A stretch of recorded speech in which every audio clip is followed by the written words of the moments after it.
Allah Subhanahu wa taala berfirman di dalam surat An-Nisa ayat 100, "Wa man yuhajir fi sabilillah yajid fil ardi muragaman katsiran wa sa'ah." Barang siapa yang berhijrah di jalan Allah, maka ia pasti akan mendapatkan solusi-solusi yang banyak dari hal-hal yang dia tinggalkan di permukaan bumi ini.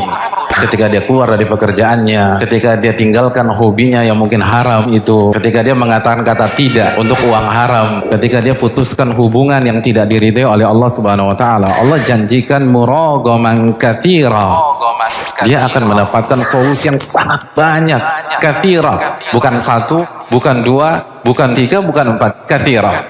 Wasa'ah, dan seluruh kelapangan. Kelapangan dalam masalah rizki, kelapangan dalam masalah iman, kelapangan untuk beribadah kepada Allah, kelapangan untuk sujud, kelapangan dalam berukhuwah Islamiyah, kelapangan dalam membangun rumah tangga, membangun keluarga sakinah, mawaddah, warahmah. Hidupnya akan diberkahi oleh Allah. Ini qala Allah, ini janji dari Allah Subhanahu wa taala. Kata ini layak untuk diperjuangkan. Kata ini itu layak untuk menjadi hashtag, jadi viral di dalam kehidupan bermasyarakat kita. Karena kata ini memberikan jaminan kebahagiaan, jaminan ketenangan, jaminan kelapangan. Bagaimana tidak? Bukankah Allah Subhanahu wa taala berfirman, "Inni muhajirun ila rabbi innahu huwal azizul hakim." Sesungguhnya aku berhijrah ke Rabbku.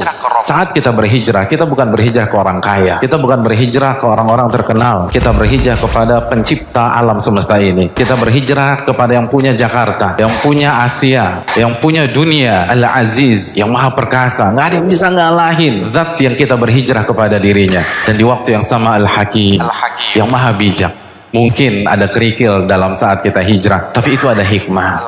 Mungkin kita nggak langsung kaya, kita harus jatuh dulu, mulai start dari nol, tapi yang mentakdirkan episode itu dalam kehidupan kita Al-Hakim. Pasti ada hikmah. Makanya orang-orang beriman selalu mengatakan, "Rabbana ma khalaqta hadza batila." Rabbana, wahai Rabb kami, engkau nggak mungkin menciptakan hal ini tanpa ada alasan, tanpa ada hikmah.